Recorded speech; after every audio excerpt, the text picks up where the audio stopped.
Eda CVM samu akwa Badwam TV Badwam so na nkakwasi ba nanso Nadom Herbal Center benti yene won entwa so emfiri ho ye wi akwasi beba ede asemidi kan atwa so abna no pe yenche o na bia aboko de mo na dog nso ho ye no de bro de uglo pa mo efe de nyame ase mo doctor nso ho ye pa de nyame ase Mr. Samuel wonder your opinion that you know check ese come on na no pay say bia aboko so de yankopon adom boko ade chia de se ni na je e wo se me be hu na cheche nyoma bi ni so cause uni ha ade achi bia we de afe so o se da no udi na yie na nyame so wo sura na ni aje ni de mpacho me kwa meja ko come on kasa oh I'm serious Frederick's Opticals now dia so what happen oh meja ko meji me nka da na meja ko mo ada ma yenti okay ebusia me din sha kese every Nadom Herbal Center every obibia o tie yen anaso hwe yen ena no pay ena no menua bampese e kasa e de fa na lady clean ho because once Friday ne kwa Valentine no Friday ne ni achiro yo ochina ya ade sa chi ya na ade achi na Friday no ye kwa Valentine bo modern se obenya na lady clean bi menua ba once we ni kwa se otena ho ma de no so ansa e wo so start to prepare wo ho ansa na da na so no sa no hu na bibia ye kama on bibe kasa na lady clean ya ba yi kan ho se me de ya we no a 100% natural feminine hygiene wash yan kasa ya haban eni yendubra na Nadom Herbal Center ya kwakwa bibre mu kwa bretu mu me se bibia kwateti nrei ese we de so ka che na so mu hu donti e wo se yekọ na ye de afa fidie ma hohoro hwan ne krogia doctor fakukudam na ejina fidie hu e de eduro yi aye eduro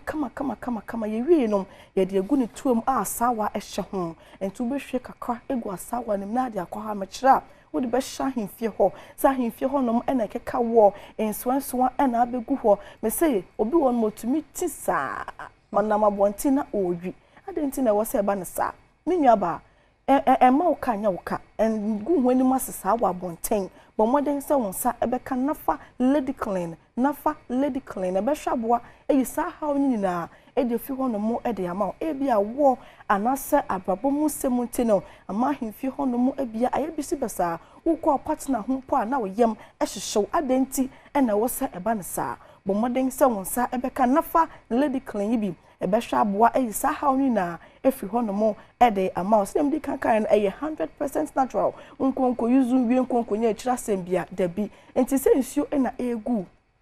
nsuo na egu no ede kaboni bi enenam obu otumi ka se oh nsuo bi efi sebe mememu eba na ani no aye color bi asa ye brown asa ye yellowish color bi na nya sanet but ase minyi anase mi di agro menim no saa ohaw no ababetena me so koma to yem ene your last stop de hia en se obekwa kwato na fa lady clean bi ebehwaboa eyi sa ha ni na fi ho no mo e de ma se insu na egu sa himfi okeka wo enso na abegu ho wo wie na ma himfi ho no mabie wa ye de obeye bia still se ne tia na tia bo modern se won sa ebeka na fa lady clean we small by mighty di ebesiesie ho ma ono ebeje won se behwegu bo modern se won sa beka na fa lady clean bi we anya na pharmacy shops anase herbal shops a ewo krom ha ba bia no ukwa obenye bi atobi won so ase me ne me partner ehia na me te ya me ne partner hia na bia mugya bi e de chire eba me kobe ma ho akwa na me hyehyɛ because pains am kom no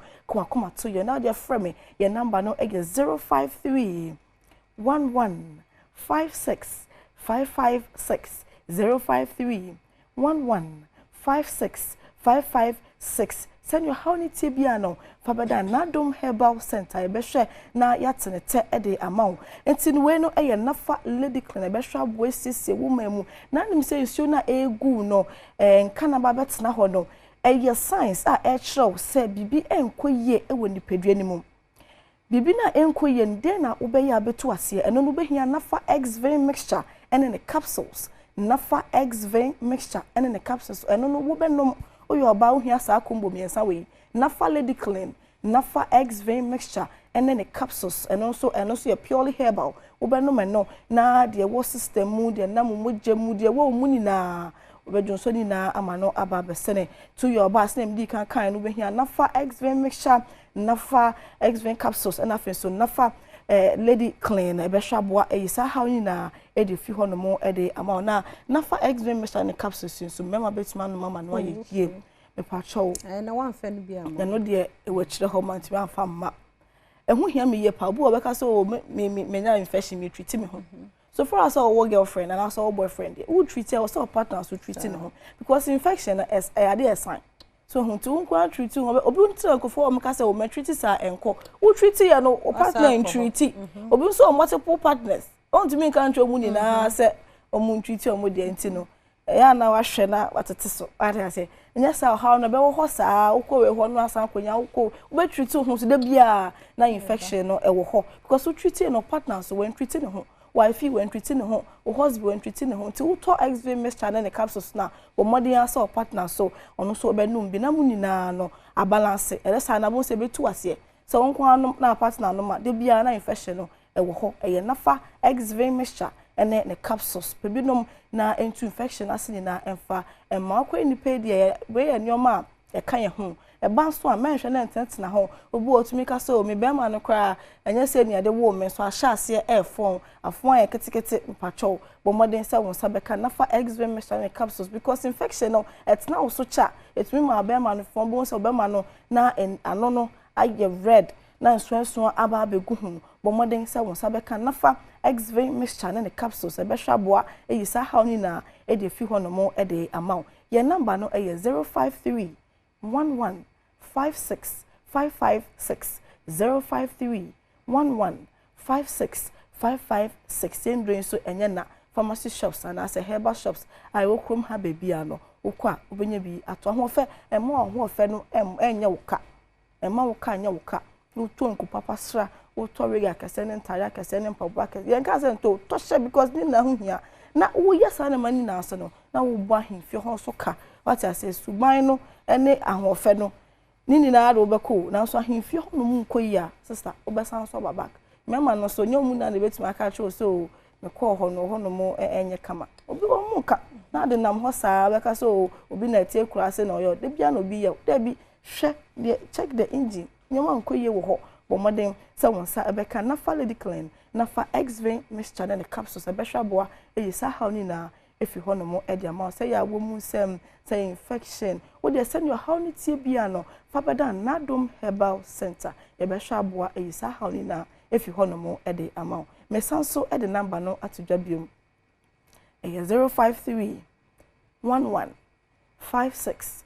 556 053 11 56 556 yendre pharmacy shops and as a herbal shops I will come ha bebia no ukwa ubenya bi ato sene Friday akwa Valentine de e wo so bi enya bi na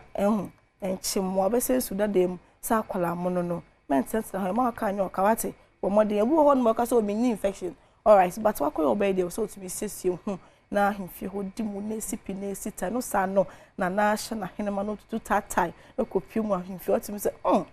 something sweet bibia e kama no sa no sign check na onwe ho waje ni befu o ma ya jo shop mo mu o mo nchen e de o tutu kwan o mo nchen o bi ye ma wa e ye otimi se abaye oda kai mo nchen mo hwi mu de o che o bibi mu we use na fa lady clean so ko pebito na e fa dwi ni ma ko pebito na fa siesie ho na wahemfie ho endi mu na sipi na ensita apomodimpa ema asetena pa ntentina ho mayare enje nipedua no emoso abra Nadom Herbal Center edi indu papai abedwama so yada se abna na otene nka Nadom Herbal Center hono na mefa birthday yi entwem